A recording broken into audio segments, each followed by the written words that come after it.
بسم اللہ الرحمن الرحیم۔ فاطمہ رضی اللہ عنہ بنت خطاب کا کردار۔ حضرت عمر اس امت کے ایک عظیم کامیاب انسان ہیں جن کو مراد مصطفیٰ ہونے کا شرف نصیب ہوا اور جن کو اتنا کامل ایمان نصیب ہوا کہ نبی علیہ السلام نے ارشاد فرمایا کہ اگر میرے بعد کوئی نبی آنا ہوتا تو عمر میں اللہ تعالیٰ نے وہ صفات رکھی تھی کہ وہ نبی بنا دیے جاتے۔ نیز فرمایا کہ جس راستے سے عمر رضی اللہ عنہ جاتا ہے شیطان اس راستے کو چھوڑ دیتا ہے۔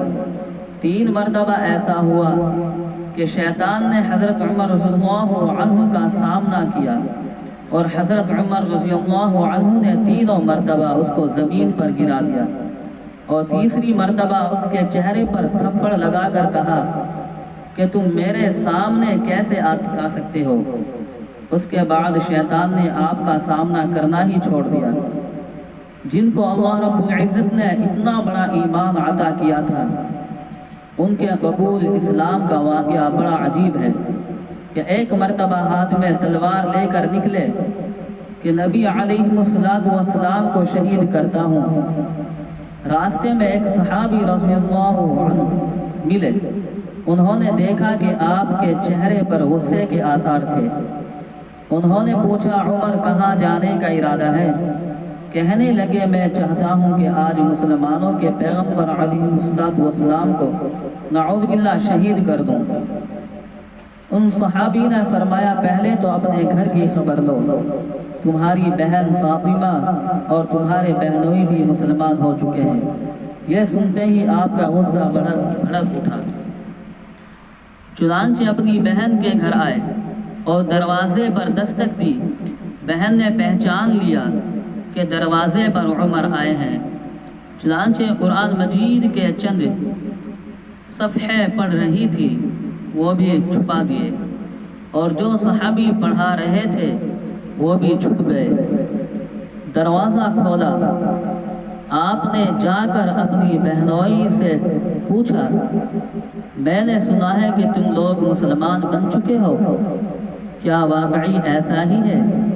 بہنوئی نے جواب دیا کہ اگر اسلام سچا دین ہے تو پھر اس کو قبول کرنے میں کیا رکاوٹ ہے؟ یہ سنتے ہی آپ آگ بگولا ہو گئے اور اپنے بہنوئی کو مارنا شروع کر دیا۔ بہن ان کو بچانے کے لیے درمیان میں آئی تو آپ نے بہن کے رخسار پر تھپڑ لگایا۔ وہ عورت ذات تھی اور نازک بدن تھی۔ جیسے ہی انہیں تھپڑ لگا وہ نیچے گر گئی۔ منہ سے خون نکل آیا اور آنکھوں سے آنسو نکل آئے، لیکن پھر بھی کھڑی ہو کر بھائی کے سامنے کہنے لگی عمر جس ماں کا دودھ آپ نے پیا ہے اسی ماں کا دودھ میں نے بھی پیا ہوا ہے۔ آپ ہمارے جسم سے جان تو نکال سکتے ہیں مگر ہمارے دلوں سے ایمان کو نہیں نکال سکتے۔ یہ الفاظ آپ کے دل کے اندر اتر گئے، غصہ ختم ہوا بلکہ دل موم ہو گیا۔ تو پوچھنے لگے فاطمہ سناؤ کیا پڑھ رہی تھی؟ فرمانے لگی بھائی آپ کا جسم پاک نہیں ہے، شرک کی نجاست سے لتھڑا ہوا ہے، اس لیے کلام الہی پڑھنے کے لیے آپ کو غسل کرنا پڑے گا۔ چنانچہ آپ غسل کر کے آ گئے۔ اتنے میں وہ صحابی رضی اللہ عنہ بھی باہر آ گئے جو انہیں قرآن مجید پڑھا رہے تھے۔ انہوں نے سورہ طٰہٰ کی ابتدائی آیتیں پڑھی۔ آپ سنتے رہے۔ جب یہ آیتیں پڑھی گئیں اننی انا اللہ لا الہ الا انا فاعبدنی واقم الصلاۃ لذکری، ان آیات کی وجہ سے آپ کے دل میں ایک شعلہ اٹھا اور ان کا دل اسلام قبول کرنے کی طرف مائل ہو گیا اور فرمانے لگے اچھا مجھے بھی کلمہ پڑھا دو۔ وہ صحابی کہنے لگے اللہ اکبر، میں نے نبی کریم صلی اللہ علیہ وسلم سے سنا ہے وہ آپ کے لیے اللہ کے حضور دعائیں فرما رہے تھے کہ اے اللہ عمر بن خطاب یا عمر بن حشام میں سے کسی ایک کے ذریعے اسلام کو عزت عطا فرما۔ آؤ میں تمہیں اللہ کے محبوب صلی اللہ علیہ وسلم کے پاس لے چلتا ہوں۔ حضور اکرم صلی اللہ علیہ وسلم اس وقت دار ارقم میں صحابہ کرام کے ساتھ موجود تھے۔ آپ اور وہ صحابی دار ارقم پہنچے۔ اندر سے کنڈی لگی ہوئی تھی۔ انہوں نے دروازے پر دستک دی۔ کسی نے سوراخ میں سے دیکھا تو انہوں نے باہر حضرت عمر کھڑے ہوئے نظر آئے اور ان کے ہاتھ میں تلوار تھی۔ ایک صحابی نے حضور اکرم صلی اللہ علیہ وسلم کی خدمت میں عرض کیا، اے اللہ کے نبی صلی اللہ علیہ وسلم، باہر عمر بن خطاب کھڑے ہیں اور ان کے ہاتھ میں تلوار بھی ہے۔ محسوس ہوتا ہے کہ کوئی بدلی ہوئی حالت ہے۔ اس وقت حضرت حمزہ رضی اللہ عنہ آگے بڑھے اور فرمانے لگے، دروازہ کھول دو۔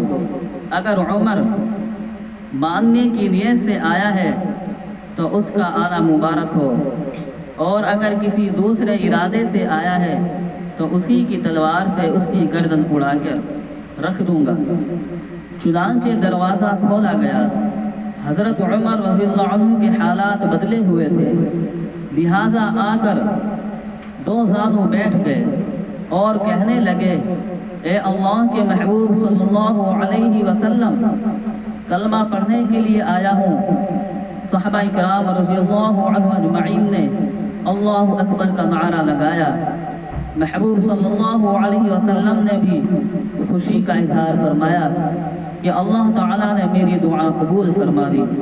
پھر اللہ کے محبوب صلی اللہ علیہ وسلم نے حضرت عمر رضی اللہ عنہ کو کلمہ پڑھا کر اپنا غلام بنا لیا۔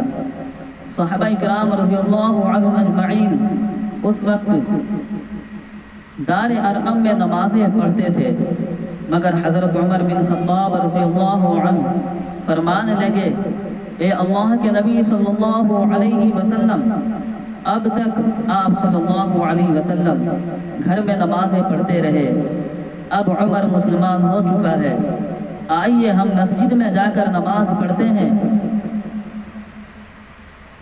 39ویں نمبر پر حضرت امیر حمزہ رضی اللہ عنہ مسلمان ہوئے تھے، جبکہ 40ویں نمبر پر حضرت عمر مسلمان ہوئے۔ یہ 40 صحابہ کرام نبی علیہ السلام کے ہمراہ مسجد حرام میں حاضر ہوئے۔ وہاں پر حضرت عمر رضی اللہ عنہ نے اعلان فرمایا، اے کفار مکہ، تم اگر اپنی بیویوں کو بیوہ کرانا چاہتے ہو اور بچوں کو یتیم بنوانا چاہتے ہو تو آج عمر رضی اللہ عنہ کے مقابلے میں آ جاؤ۔ سبحان اللہ، اللہ تعالیٰ نے اسلام کو عزت دی اور گھر کی بجائے مسجد میں عبادت شروع ہو گئی۔ اسلام کے اس عظیم سپوت کے پیچھے آپ کو ایک عورت کا کردار بہن کی حیثیت سے نظر آئے گا۔